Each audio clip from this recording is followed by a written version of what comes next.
Well, Africa is blessed with a rich cultural heritage. Its story is laced in slavery and years of colonialism that came with abuse and pilfering. As the white colonial masters of years past spread their tentacles to the African continent, their presence came with the loss of what stands Africa out: its arts. Many European museums today sit pretty on billion-dollar investments, attracting thousands of visitors who see looted African arts in the show glass. Each craft poses a different meaning to different cultures and people. Those many years ago, the owner is asking for what belongs to it, but looters are staying defiant. Now, how can Africa regain its painful losses, if it ever will? Welcome to VSA. I'm Sulaiman.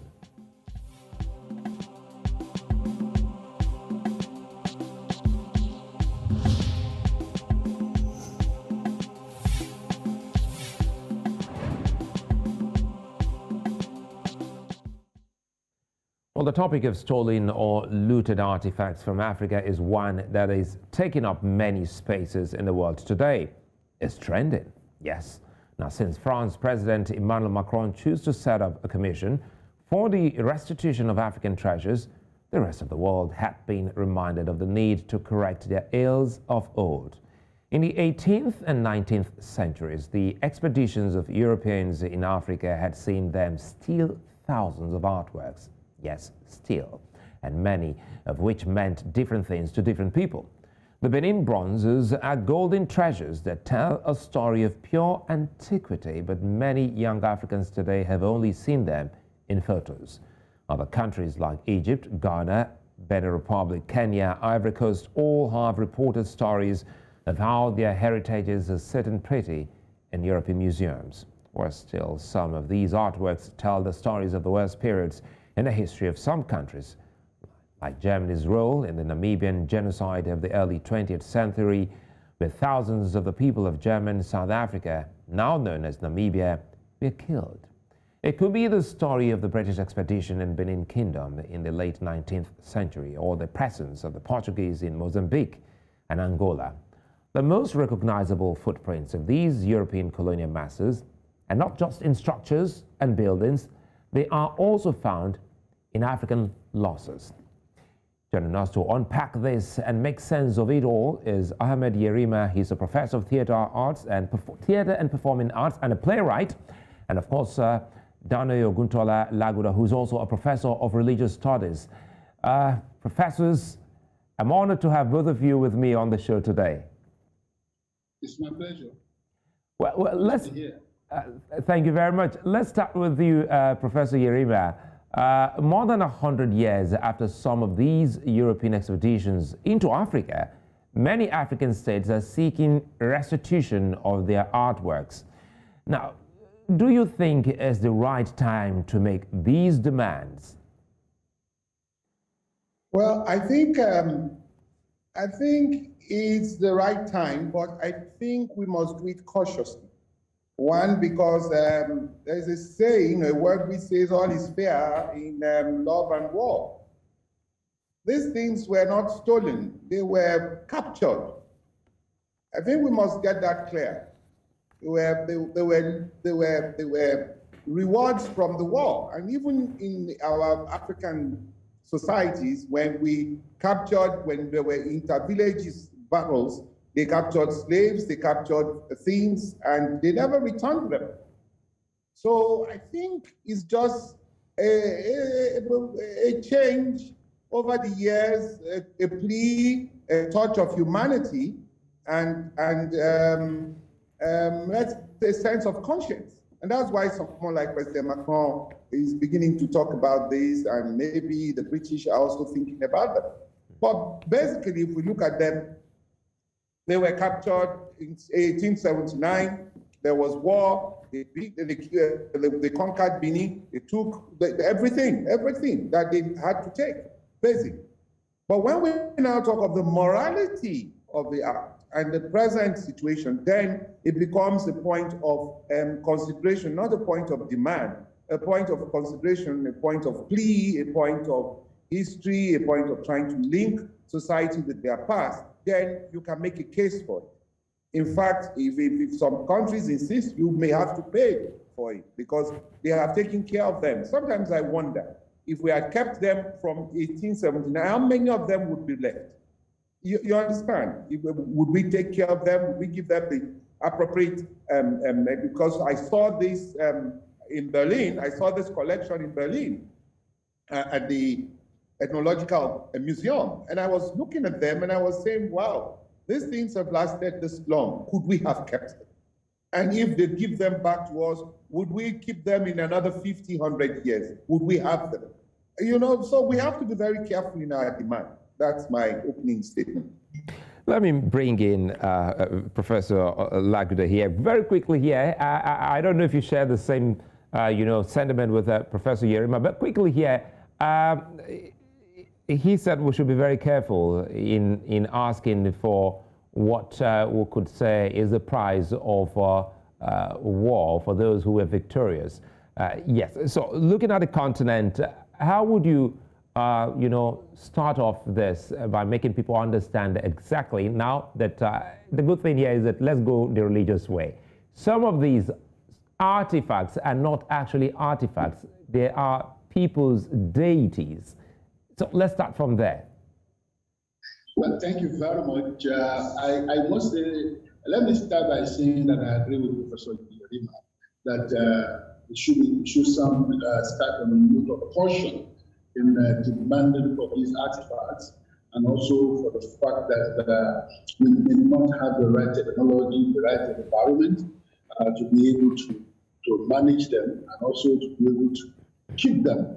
I mean, if you look at the time frame for which this artifact has been taken away, and also the fact of our own maintenance culture. I'm talking for the whole of the continent now, Africa. I don't want to narrow down to Nigeria.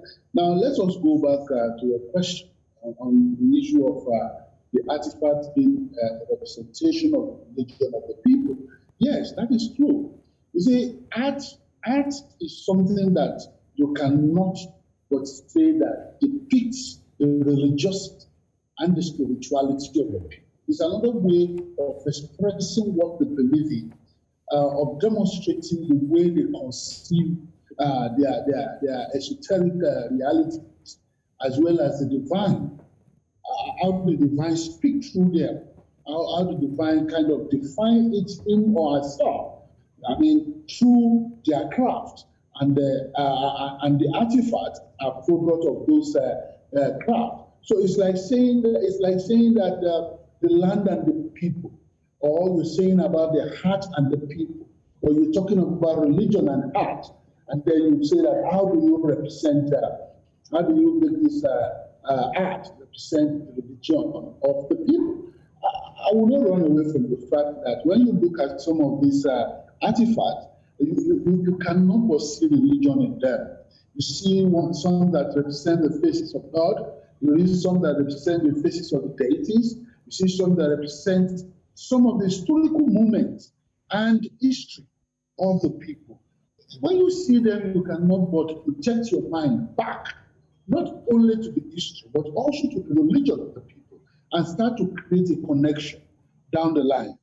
I mean, you talk of anthropology, you talk of social anthropology, you bring into the realm of religion, and you take it out of religion, you bring into sociology, and then you now start to weave this together to now start to talk about the people. That is why if you want to study religion in some very serious community where they invest so much in it, you will discover that the best way to start is to go to the art and then see what the people have been able to put together in terms of art.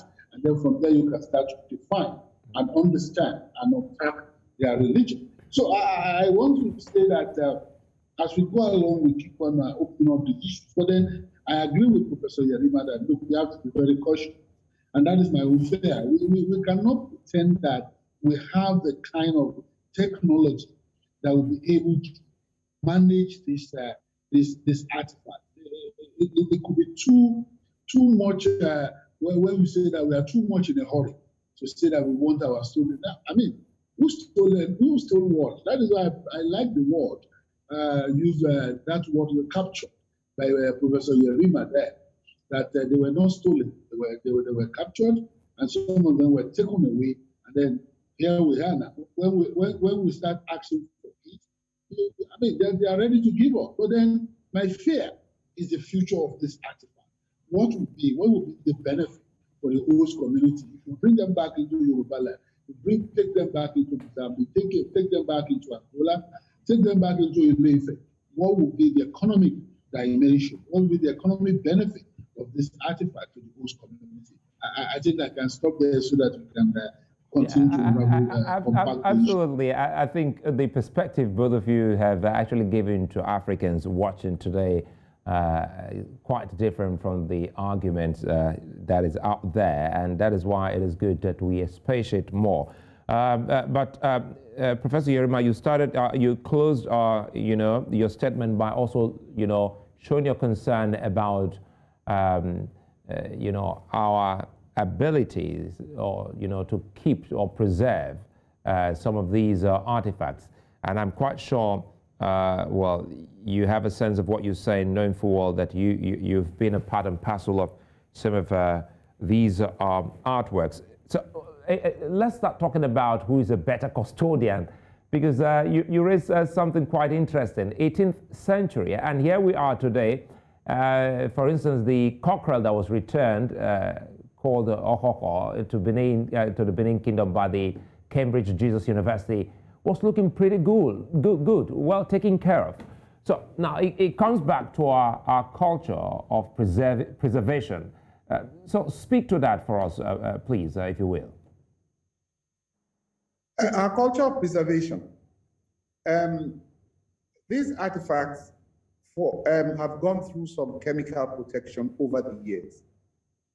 And they have maintained them, and they've rubbed those things on them and sprayed them and colored them. And for them to retain this status that they are in now, they must be under a particular temperature, a particular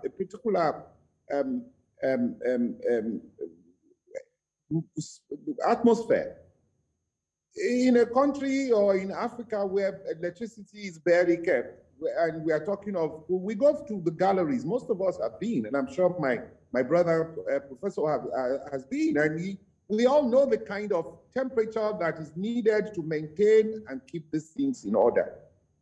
It's not just bringing them back to Africa.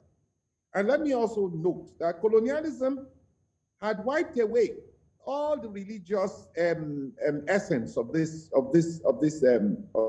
Maybe when they come back and we drop blood on top of them, or palm oil, they may wake up again. But honestly, they've slept for so long that they have lost the spiritual essence.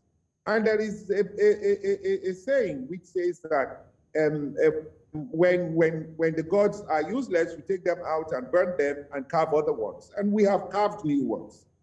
And so I'm looking at that, and I'm saying, are they as important as we want to make them to be now?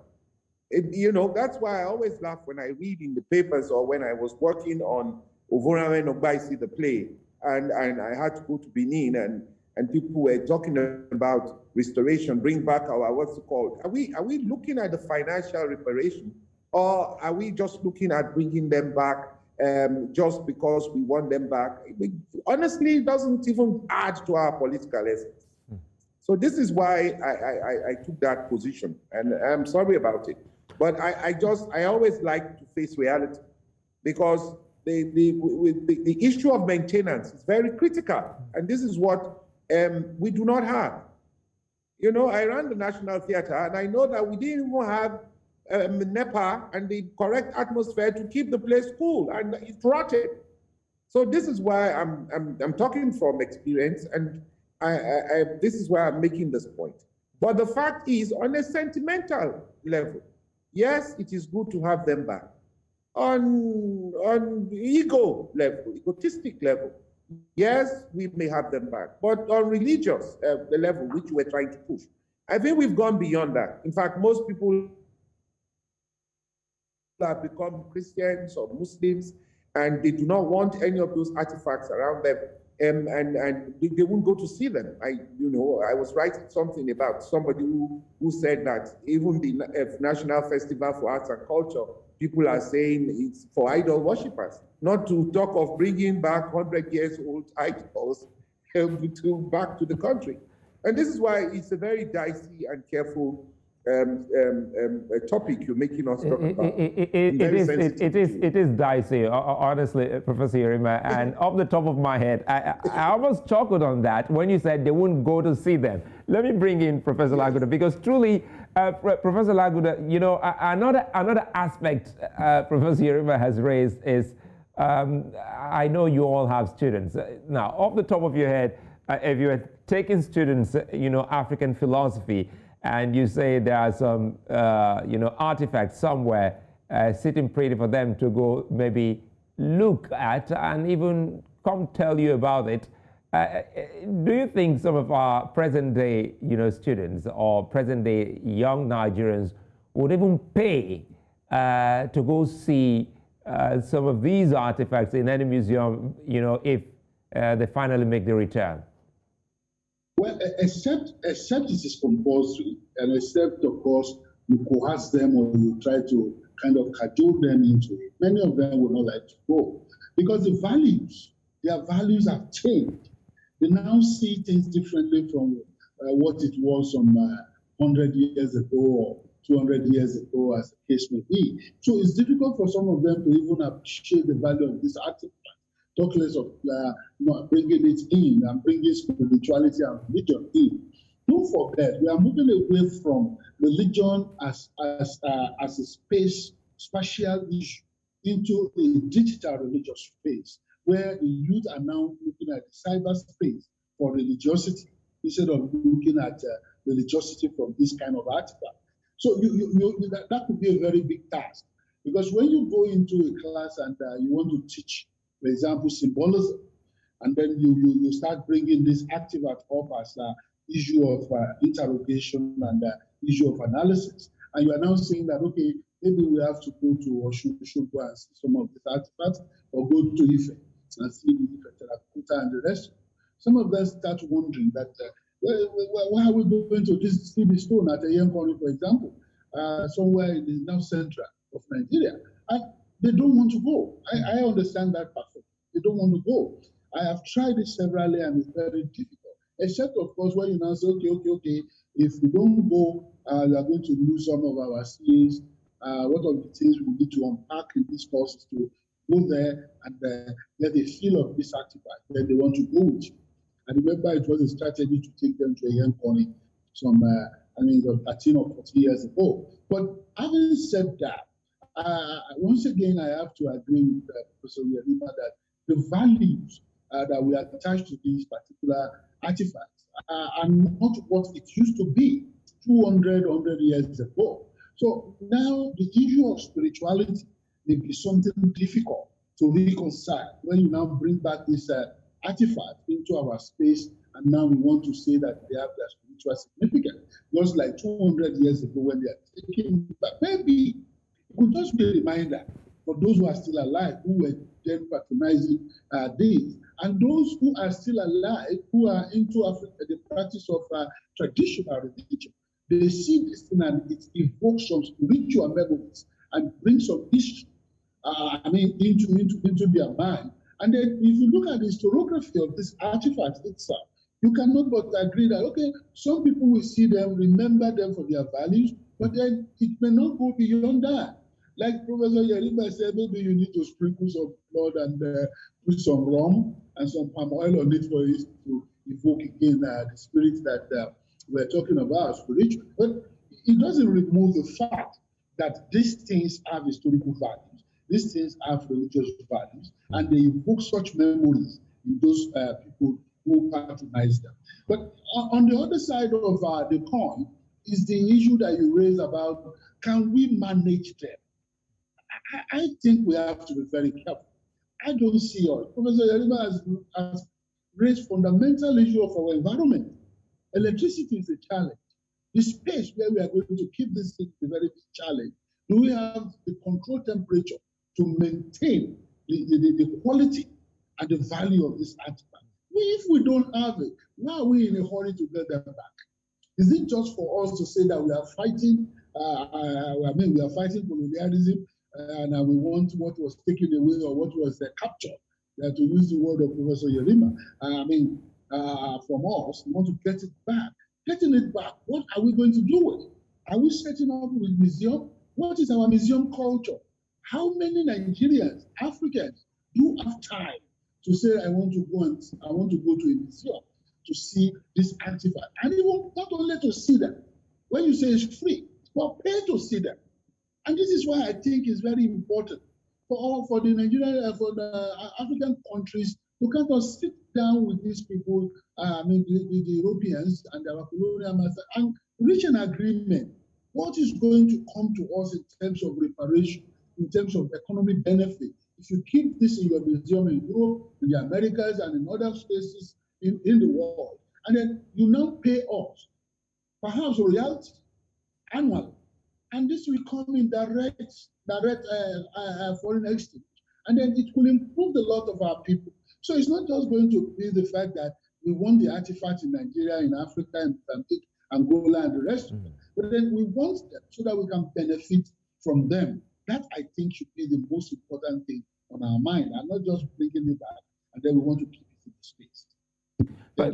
All right, thank you very much. Let me bring in Professor Yerima, and I want to see if you can help us here, take us back in time, especially to some younger African, watching now, specifically talking about some African cultures that pay significant homage to some of these artworks.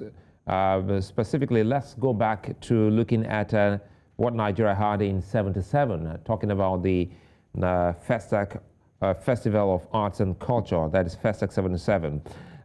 You've said something about values. Of what value do these artworks or artifacts now, hold in people's minds? Perhaps we should also ask the question, what does Africa lose in its spiritual originality with the continuous absence of these artwork? First, I want to thank Professor Laguda for his very inciting suggestion on how to resolve this matter. I'm going to hold on to that until you ask me. But honestly, Africa has nothing to gain or to lose from the values or whatever that question comes, how it appears. And I think the only way, one, because Africa has moved beyond those artifacts. I teach in a faith-based university, and I know that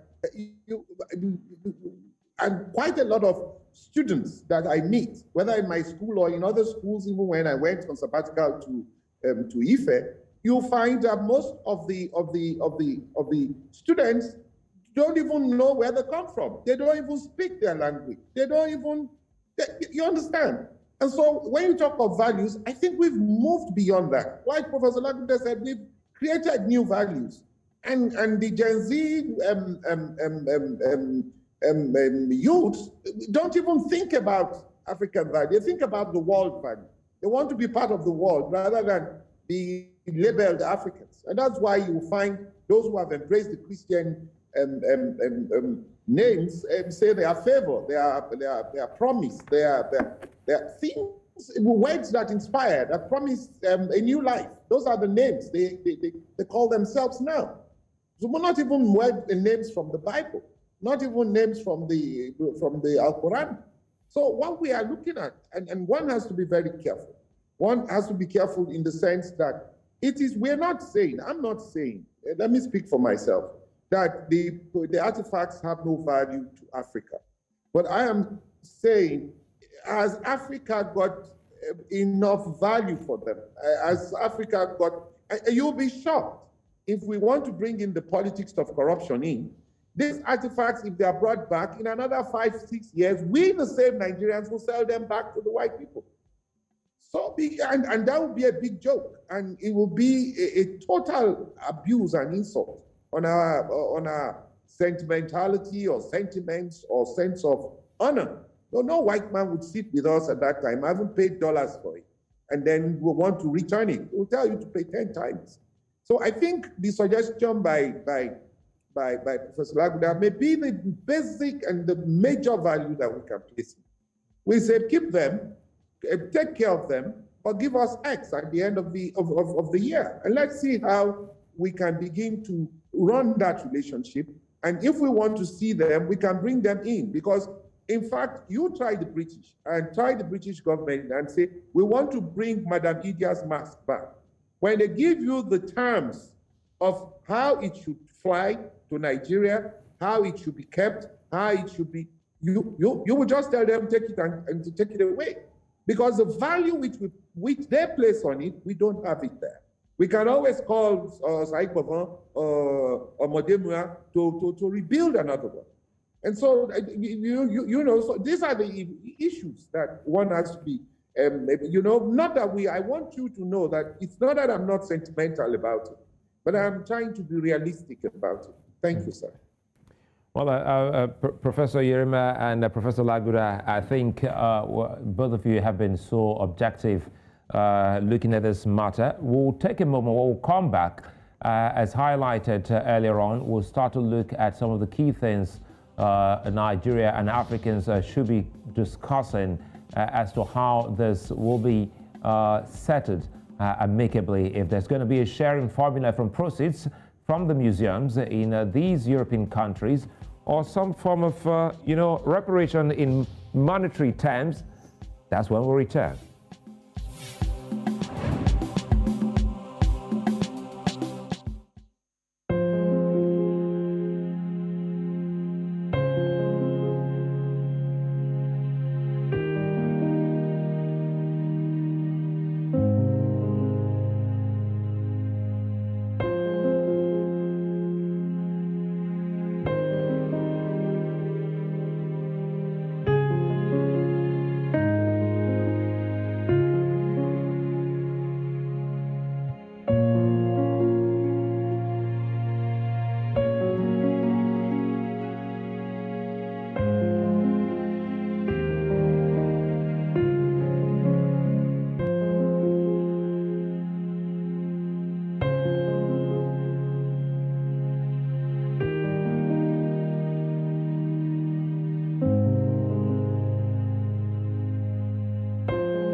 Well, since 2018, France has been returning some of its loot from different African countries, including Ivory Coast and Benin Republic. Now, this has forced other European countries to follow suit, but there are still thousands of looted artworks in foreign museums.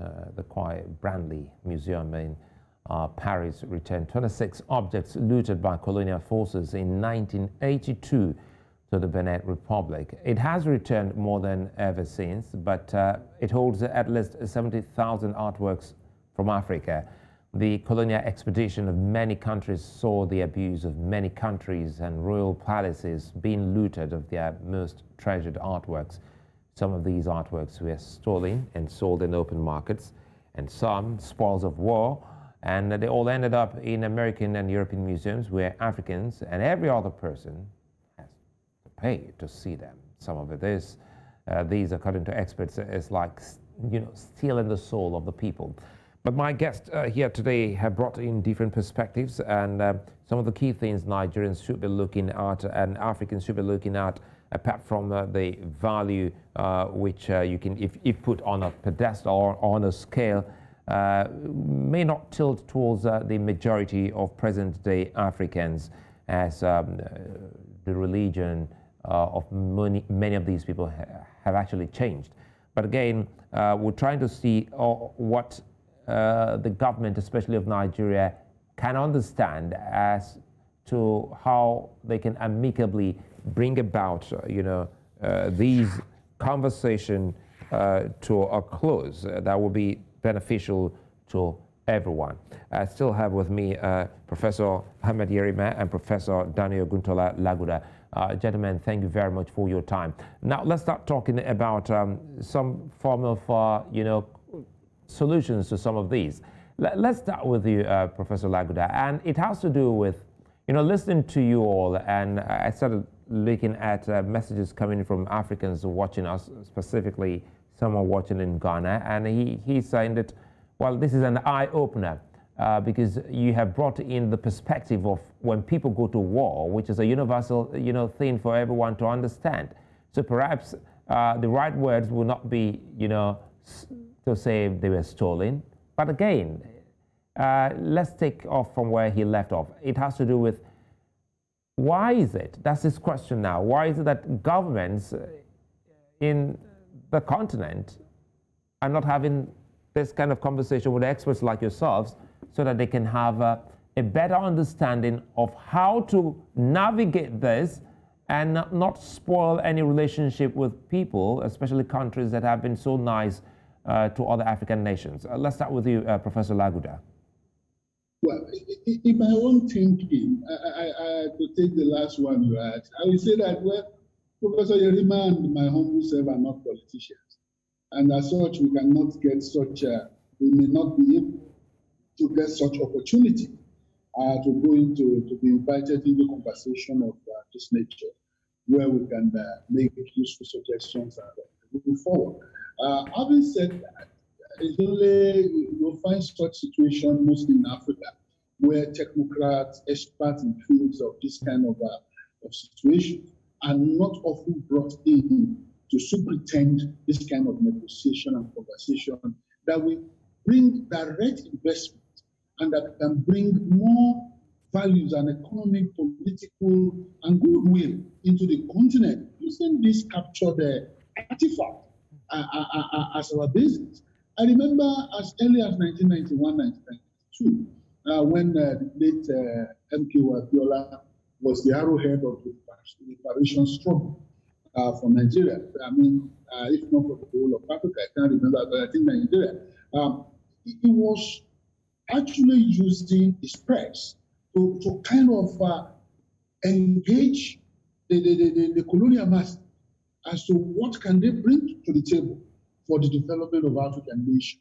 The issue then for him and his team was not to really bring this artifact back here, where the values have changed, where the value has depreciated, and where what we are going to get is not going to be of any significant value in relation to development.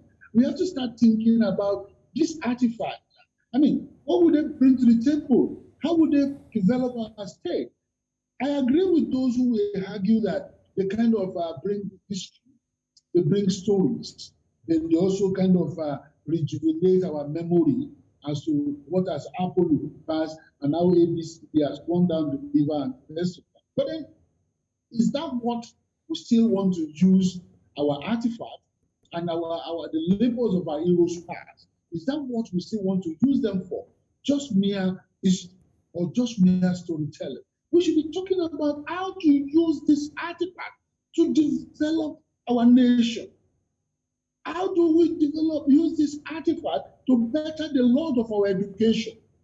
And one of the ways is what I suggested earlier, which Professor Yerima also agreed to. And sit down, enter into a negotiation, keep it in Europe, keep it in America, get funds from it, let people go and see it. Whatever you make, let us have a thought. If it is 50-50, if it's going to be 70 to Africa, 30 to them, if it's going to be 60-40, let's have something. And this kind of money will come in. Then Professor Yerima raised a very vital point earlier, this issue of politics of corruption. If the artifacts are here, are we sure we are going to have them in the next 5 years? I mean, standing where they are being kept now, having been returned to Africa? Or are we going to start searching without knowing who must have taken them and why they have taken them? If these are going to be the situation, do we really need this artifact back? The history of this could be taught on the fact that, yes, the artifacts were here, there was war situation, these artifacts were captured, they were taken away from us, and then our children will know that, yes, we have an history of relationship with those who carted away, or if you permit me to use that word, who captured our artifacts and took them to their continent. But then, that is where this artifact has value. This artifact has monetary value, especially where we can benefit from. So it's not as if the artifact for us, Africa, will lack total content. The content will be there. But the point I'm trying to raise is that content should be really negotiated in such a way that we can now use it to develop our nation and then bring things to the people who will now say that the labor of our heroes past shall not be in vain. Well, let me bring in Professor Yerima. This is getting interesting, and still we're looking at that maintenance culture, preservation culture, and you highlighted that. And I'll tell you something, Professor Yerima, time was when some journalists approached, the government, I think it was the museum then, they wanted materials on the Civil War. And guess what? They were directed to go to the BBC to get that, to get that particular, speech, So it comes back to what your fears, were when you started off. And looking at the concerns of Africans already watching, governments should be having conversations with people like yourselves. Now, when I say people like yourselves, we have so many professors, so many experts across the length and breadth of the continent, not just Nigeria.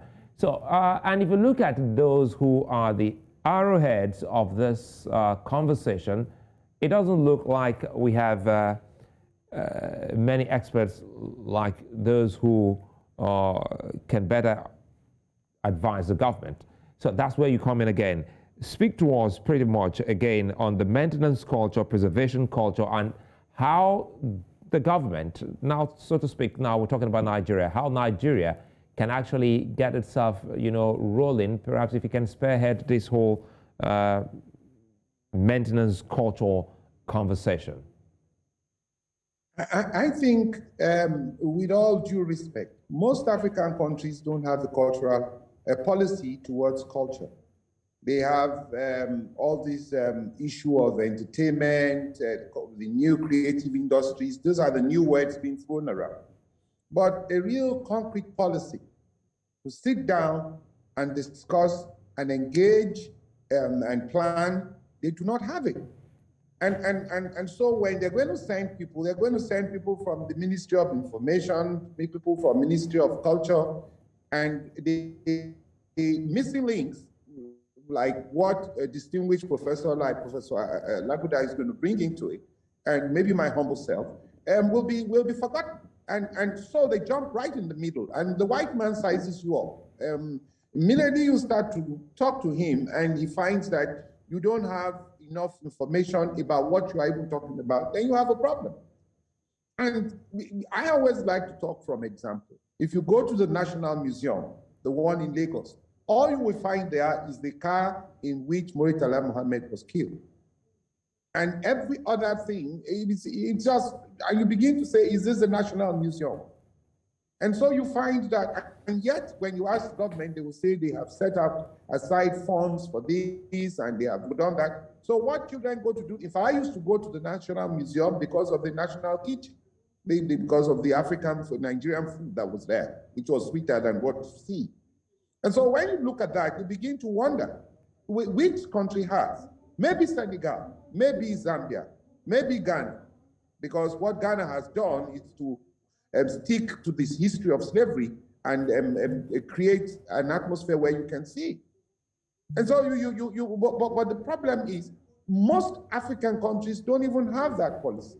We are not even at peace enough because you need for people to come and see the carvings of 1800 or 1750 or 500. There must be a peaceful environment. And so the government needs to know that once there is no peace, people won't come. Even the Oshun should go down the road here from where I stay. But most people are not coming anymore because Nigeria is not settled. And so these are the kind of things. So for a country to say we want our artifacts back, when you bring people to come and see it, are they safe to see it? And it's not Nigeria alone, so I'm not knocking my country. And, most African countries are not safe. And this is the point. And so I think all the governments, have to sit down and look at their cultural policy. The Nigerian cultural policy was in 1988. And it has not been reviewed, even though UNESCO said every 10 years you should look at, because culture is not static, it grows. And yet we have left it and we have not touched it. And so we are still looking at the cultural policy, which was 10 years after FESTA. And so we have a problem, sir. And unless this country, even Nigeria, sits down, get a document together, know what it's all about, now begin to discuss, we may even have several meetings and still find out that the minister cannot articulate the needs of Nigeria like what Professor Laguda has just suggested. If we had been following this point, honestly, by now we would have made a lot of money for the country. And because we'll just come there, you keep the artifacts, you do this, but they are ours, we have both agreed on that. What are you going to give us on this because you want to, but having them, even if you take the Benin artifacts to Benin, what are they going to do there? Benin is the least, it's not as safe as possible. And they don't even have the environment for it. You see, this is the problem. You may have the value, like the great Oba is talking of the value, it belongs to the palace. But after that, what are they going to do with it? There's no, and so there must be a policy. There must be a well-ironed policy by African countries on what are we going to do to these artifacts when they come. And if we are not going to, and first, which choice? Which of the choices do you want? Do you want to follow Professor Laguda's choice, which is let us discuss what we are going to make from it, and then divert these funds in developing the cultural history, the cultural development of our country into creative industry, the young ones that we are doing film, all those things and then the new generation will be able to log in and benefit from those things. So that's my problem, sir. That's my suggestion, my very humble suggestion, that the policy, each country must have a policy towards what to do. In fact, the whole session, not just sitting down and talking, but an active session in what to do with that. Because you can call reparation, you can call all this, and then you find that the terminologies you are using are not even in tune with modern terminologies. And so there's a lot of homework to be done, sir. That's my submission. Absolutely. And the big shock today is talking about the Niger cultural policy, which you say since after FESTAC, 10 years after FESTAC, is pretty much plenty of, many years, and we haven't actually revisited that. And again, talking about, maintenance, research has actually shown that some of these artworks shouldn't be touched with your bare hands. And we've actually seen how much and how, for instance, the Cochrane was received, with bare hands and excitement. Let me bring in Professor Laguda so that we can start winding down. Help us here, Professor Laguda, as we close. And it has to do with what you raised, and Professor Yerima has also mentioned it. If African countries get paid a percentage of what perhaps every visitor to the museums in Europe pay, how much of a fair deal will it be? Perhaps if you speak to that suggestion again, Let's see if the government or those who are in the fight for the return of these artworks can actually see something to latch on to. It's a very simple thing. It's not going to be a one-man show or one department or one section of the Nigerian or African saying we want to sit down. Bring all the experts, bring the curators, bring anthropologists, bring Professor Yerima, who is in the film industry, bring experts in religious anthropology, bring people in social anthropology who can sit down together with economists and also perhaps with the CBN. And then they formulate policies. And when these policies are formulated, and then we now put it up, and then we give it to these our partners. The first thing is to enter into partnership. After that, we define what we want as terms. We have identified that, I mean, from your slide, it is obvious that we have about 70,000 artifacts locked up in France, 73,000 in Britain, about 90% of this in other European countries. The fact is, they have agreed that these belong to Africans. What do we do to get the benefit from this thing that belongs to Africans? Especially when we realize that there's little we can do in terms of putting this thing on our continent and be able to maintain them without any adequate maintenance culture.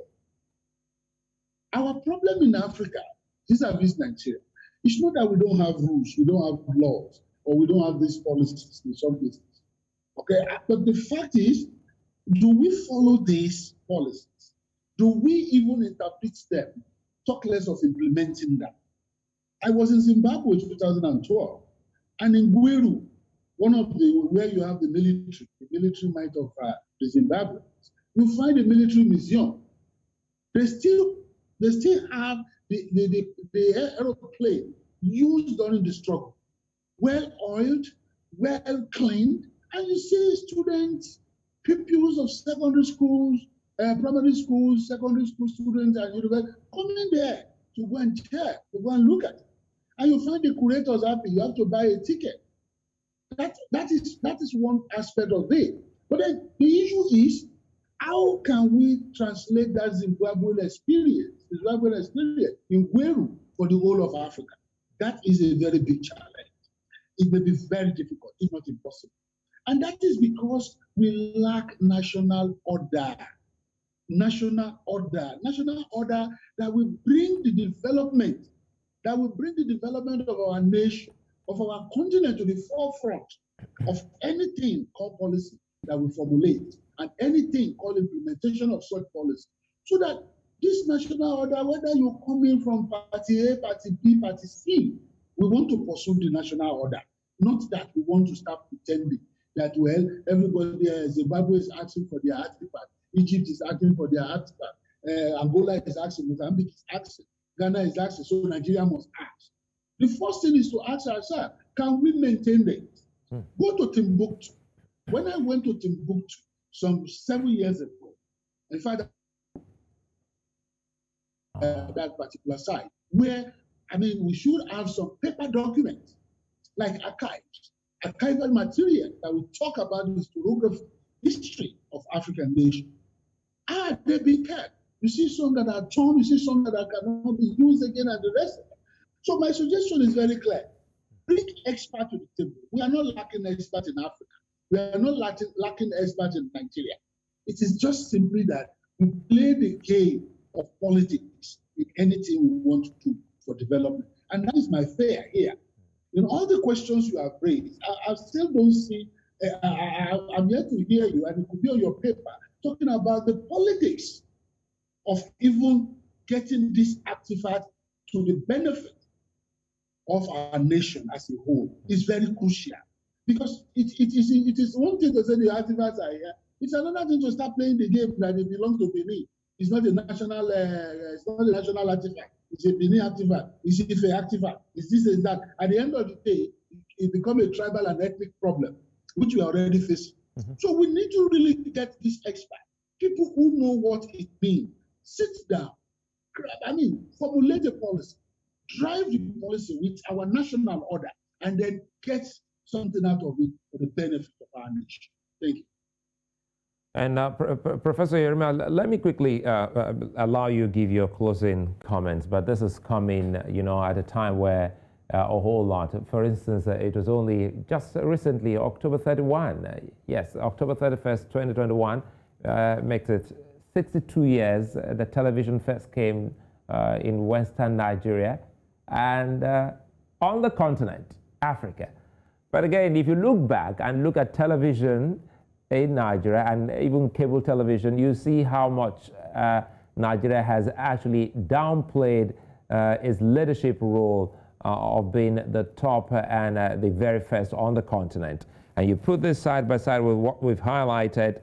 Tell us here, as your parting, statement, how the continent, Nigeria now, can actually get this out that is almost enmeshed, as Professor Laguda said, into some tribal, conversations between who should keep, and also the politics in Abuja and around states like Edo State, who should keep what and why they should keep this. I think Professor Laguda has given my closing statement because he so aptly put it. And whether we like it or not, we will find that the petty politics will play, will destroy the whole concept of countries wanting these artifacts back. Because when they come, we are going to place them as pawns for intertribal politics, what's it called, national politics and royal politics. And at the end of the day, they will be left abandoned somewhere, and one by one, people will take them and pilfer with them and then steal them. And then the word loot will now become official, because that is where we use loot, especially in Nigeria, when we say somebody took our money and stole it and looted it away. And so, but I think it's something that a lot of homework has to be done. I hope your program and the discussions by other people. There are many Nigerians who are aware, and who I think take the positions of Professor Laguda and my humble self. But the problem is they may not be wanting to express themselves or they do not want to be identified. But the problem is we have to go back to the drawing board, like Professor Laguda said. We have to draw up and then look at the whole idea. In fact, define the reparation, define it and get it right. And then look at the whole policy and then begin to pick out what is the position of Nigeria as it relates to this. And I think that is when Nigeria can begin to think of a position of leadership. We can take such a document to the AU, and then from AU we can go to UNESCO. From UNESCO we can go to, and then we now begin to tell the world. And once it becomes a policy document of Africa, then it becomes easier for us to even deal with these countries that the countries that are holding these artifacts. And then each country has a right to choose A or B. Do I want my things back? And while they are having that AU conference, or are we ready to put in place A, B, C, D, E, F, G? Or do we want the other aspect of discussing forms? I think it's still a long way to go. Absolutely. I think a lot of work has to be done. Thank you, sir. Thank you very much, Professor Ahmed Yerima and Professor Laguda. Many thanks for your time. And as you did say, we'll try as much as possible to stay on this so that Africa and Africans will get enlightened and see how best this conversation can be put to bed. Many thanks. I've been speaking with Ahmed Yerima. He's a professor of theater and performing arts, and of course, Professor Danoye Oguntola-Laguda, professor of religious studies. It's a wrap today here on Village Square Africa. I will be back again. Join us then. Bye-bye.